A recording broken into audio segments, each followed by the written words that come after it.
എൻ്റെ പൊന്നു മക്കളെ വോയിസ് ചിലപ്പോൾ ക്ലിയർ ആയിരിക്കാനുള്ള ചാൻസ് വളരെ കുറവാണ്. സംഗതി എന്താണെന്ന് വെച്ചാൽ ഞാൻ വീട്ടിലല്ല, ജിമ്മിൽ വന്നിരിക്കുകയാണ്.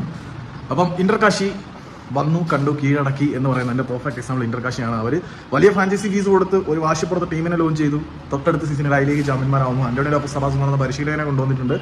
അപ്പം നമ്മുടെ ഓൾ ഇന്ത്യ ഫുട്ബോൾ ഫെഡറേഷന്റെ തലപ്പത്തിരിക്കുന്ന മച്ചാന്മാരെല്ലാം കൂടെ അവരെ പണി കൊടുത്ത് ഒതുക്കാൻ നോക്കിയതാണ് എന്നെല്ലാവർക്കും അറിയാം. രഞ്ജിത് ബജാജ് ഉൾപ്പെടെയുള്ള ആളുകൾ ഇന്റർകാശിക്കെതിരെ നിയമ പോരാട്ടങ്ങളുമായിട്ട് മുന്നോട്ട് പോകുന്നുണ്ടായിരുന്നു.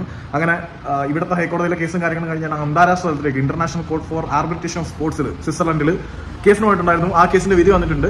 ആ കേസിന്റെ വിധിയുടെ അടിസ്ഥാനത്തിൽ ഓൾ ഇന്ത്യ ഫുട്ബോൾ ഫെഡറേഷനും നമ്മുടെ ഇന്റർകാശി എഫ് സിക്കും എല്ലാം നല്ല രീതിയിൽ ഫൈൻ, ഇന്റർകാശി എഫ് സിക്കല്ല ഇവർക്കെതിരെ കേസ് കൊടുത്ത ടീമുകൾക്കും എല്ലാവർക്കും അത്യാവശ്യം നല്ല ഫൈനും കാര്യങ്ങളും വന്നിട്ടുണ്ട്. അപ്പം അവരുടെ കയ്യിൽ നിന്ന് കവർന്നെടുത്ത 3 പോയിന്റുകൾ തിരികെ കൊടുക്കണം എന്ന് court of arbitration international court of arbitration for സ്പോർട്സിന്റെ ഉത്തരവുണ്ട്. അപ്പം അതനുസരിച്ച് ഇന്റർകാശി ഇനി ഐ ലീഗ് ചാമ്പ്യന്മാരായിരിക്കും.